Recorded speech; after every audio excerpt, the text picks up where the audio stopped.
জানিয়ে দিব এই মুহূর্তে আমাদের হাতে এসেছে গুরুত্বপূর্ণ আপডেট সংবাদের শিরোনাম। শুরুতেই থাকছে অবৈধ ইউনূসের বিরুদ্ধে সেনা প্রদানের গোপন ষড়যন্ত্র ফাঁস। এ নিয়ে থাকবে বিস্তারিত প্রতিবেদন, তাই সম্পূর্ণ ভিডিও জুড়ে আমাদের সাথেই থাকুন।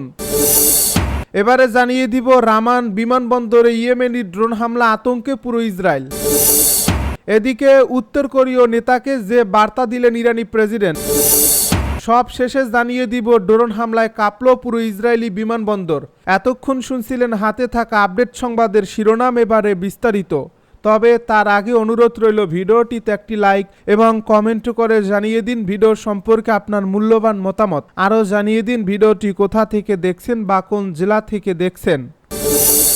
অবৈধ ইউনূসের বিরুদ্ধে সেনা প্রদানের গোপন ষড়যন্ত্র ফাঁস। বাংলাদেশের অন্তর্বর্তী সরকারের প্রধান ডক্টর মোহাম্মদ ইউনূসের বিরুদ্ধে সেনা মোতায়েনের একটি গোপন ষড়যন্ত্র চলছে বলে রাজনৈতিক মহলে গুঞ্জন ছড়িয়েছে। একাধিক নির্ভরযোগ্য সূত্র জানিয়েছে, দেশের ভেতরে বিরোধী শক্তিকে সংগঠিত করে তাকে ক্ষমতা থেকে সরানোর জন্য পরিকল্পনা নেওয়া হচ্ছে। গোপন বৈঠকের মাধ্যমে এই পরিকল্পনা করা হয়েছে বলে জানা গেছে। এতে অংশ নিয়েছেন দেশি বিদেশি কিছু প্রভাবশালী মহল। উদ্দেশ্য হলো অবৈধভাবে ক্ষমতায় থাকা ইউনূসকে হটিয়ে নিজেদের পছন্দের নেতৃত্ব প্রতিষ্ঠা করা। অনানুষ্ঠানিক রিপোর্টে ইঙ্গিত দেওয়া হয়েছে যে কয়েকটি সেনা ব্যারাকে ইতিমধ্যেই অস্থিরতা লক্ষ্য করা গেছে। বিএনপি ও সমমানা রাজনৈতিক শক্তিগুলো দাবি করেছে এই সরকার জনগণের ভোটে নির্বাচিত নয়, তাই সেনার মাধ্যমে তাকে সরানো হলে জনগণের দাবি পূর্ণ হবে। অপরদিকে আওয়ামী লীগের শীর্ষ নেতারা বলেছেন, সেনা দিয়ে ষড়যন্ত্র নয়, গণ আন্দোলনের মাধ্যমেই পরিবর্তন আসতে হবে। গণপন্থী মহল অবশ্য ষড়যন্ত্রের অভিযোগকে ভিত্তিহীন বলে উড়িয়ে দিয়েছে। তাদের দাবি, জাতীয় ঐকমত্যের ভিত্তিতে গঠিত সরকারকে অস্থিতিশীল করার জন্যই এসব গুঞ্জন। ইউনূসপন্থী মহল অবশ্য ষড়যন্ত্রের অভিযোগকে ভিত্তিহীন বলে উড়িয়ে দিয়েছে। তাদের দাবি, জাতীয় ঐকমত্যের ভিত্তিতে গঠিত সরকারকে অস্থিতিশীল করার জন্যই এসব গুজব ছড়ানো হচ্ছে। রাজধানীর একাধিক এলাকায় জনগণের মধ্যে উদ্বেগ ও উৎকণ্ঠা বাড়ছে। একজন শিক্ষক বলেন, আবার যদি সেনা অভ্যুত্থান হয় তবে দেশ ভয়াবহ সংকটে পড়ে যাবে। ব্যবসায়ীরা আশঙ্কা করছেন, এ ধরনের রাজনৈতিক অনিশ্চয়তা অর্থনীতির উপরও নেতিবাচক প্রভাব ফেলবে। রামান বিমানবন্দরে ইয়েমেনি ড্রোন হামলা আতঙ্কে পুরো ইসরায়েল। ইসরায়েলের দক্ষিণে অবস্থিত এলাত শহরের রামান বিমানবন্দরে নতুন করে হামলার খবর জানিয়েছে দখলকৃত ফিলিস্তিনি ভূখণ্ডের স্থানীয় গণমাধ্যম। রোববার ফিলিস্তিনি শাহাব নিউজ এজেন্সি ইসরায়েলি গণমাধ্যমের উদ্ধৃতি দিয়ে এই তথ্য জানায়। এতে বলা হয়, ইয়েমেনি এই ড্রোনটি নেঘেব মরুভূমিতে অবস্থিত রামান বিমানবন্দরে আঘাত এনেছে এবং বিমানবন্দরের সব ফ্লাইট স্থগিত করা হয়েছে। সেই সঙ্গে ইসরায়েলিদের মধ্যে আতঙ্ক ভর করছে। এই হামলার পর বিমানবন্দর এলাকা থেকে ধোঁয়া উঠতে থাকা ছবিও প্রকাশ করেছেন সামাজিক যোগাযোগ মাধ্যমে ব্যবহারকারী ইসরায়েলিরা।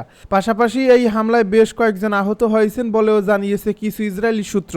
ইসরায়েলি চ্যানেল 14 জানিয়েছে, হামলার পর দখলদার সরকারের ফায়ার সার্ভিসের সদস্যরা ঘটনাস্থলে পৌঁছেছে। ইসরায়েলি বিমান বাহিনীর মুখপাত্র জানিয়েছে, হামলার ঘটনায় রামান বিমানবন্দরের সব ফ্লাইট স্থগিত করা হয়েছে। ইসরায়েলি গণমাধ্যমগুলো দেশটির সামরিক সূত্রের বরাত দিয়ে জানিয়েছে, ইয়েমেনি এই ড্রোনটি বিমানবন্দরের যাত্রী টার্মিনালকে লক্ষ্য করে হামলা চালায়।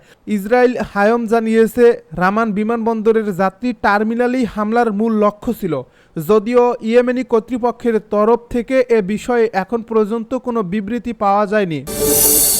উত্তর কোরীয় নেতাকে যে বার্তা দিলেন ইরানি প্রেসিডেন্ট। কোরীয় গণতান্ত্রিক গণপ্রজাতন্ত্রের রাষ্ট্রীয় কার্যক্রমের বিষয়ে দেশটির প্রেসিডেন্ট কিম জং উনকে এক অভিনন্দন বার্তা পাঠিয়েছেন ইসলামী প্রজাতন্ত্র ইরানের প্রেসিডেন্ট মাসুদ পেজেশকিয়ান।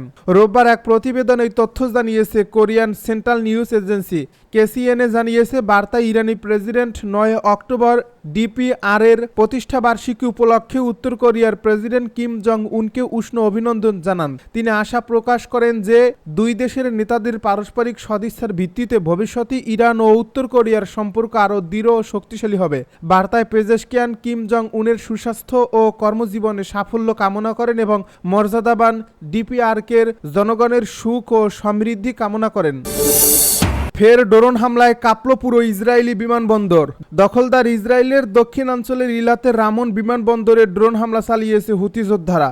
রোববার ইয়েমেনের ভূখণ্ড থেকে এই ড্রোন ছোড়া হয়। ইসরায়েলের প্রতিরক্ষা ব্যবস্থা ভেদ করে এটি নির্ভুলভাবে আঘাত হানে। শক্তিশালী বিস্ফোরণে কেঁপে ওঠে বিমানবন্দরটি।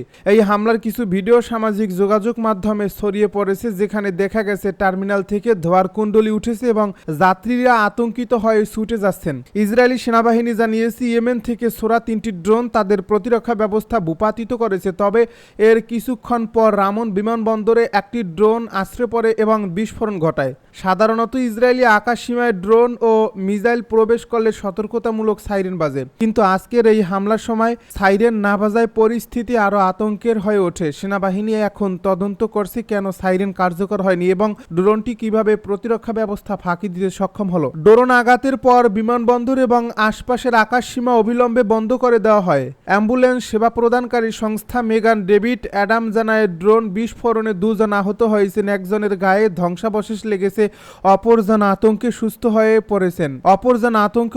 হয়ে পড়েছেন। পরে আরও কয়েকজন ক্ষতিগ্রস্ত হন এবং তাদের চিকিৎসা চলছে। এই হামলার সময় ড্রোনটি যাত্রী টার্মিনালে আঘাত হানে, যার ফলে সাধারণত যাত্রীদের মধ্যে আতঙ্কের সৃষ্টি হয়। অনেকেই ছুটে বেরিয়ে যায় বা আশ্রয় খুঁজতে থাকে। বিমানবন্দরের নিরাপত্তা কর্মীরা পরিস্থিতি নিয়ন্ত্রণে আনার চেষ্টা করেন এবং যাত্রীদের সুরক্ষা নিশ্চিত করেন। উল্লেখ্য, গত সপ্তাহে ইয়েমেনের রাজধানী সানায় ব্যাপক বিমান হামলা চালায় ইসরায়েল। এই হামলায় হুতি সরকারের প্রধানমন্ত্রী সহ অন্তত 12 জন গুরুত্বপূর্ণ ব্যক্তি নিহত হন। এই ঘটনার প্রতিশোধ হিসেবে হুতিরা ইসরায়েলে প্রায় প্রতিদিনই ড্রোন হামলা চালাচ্ছে।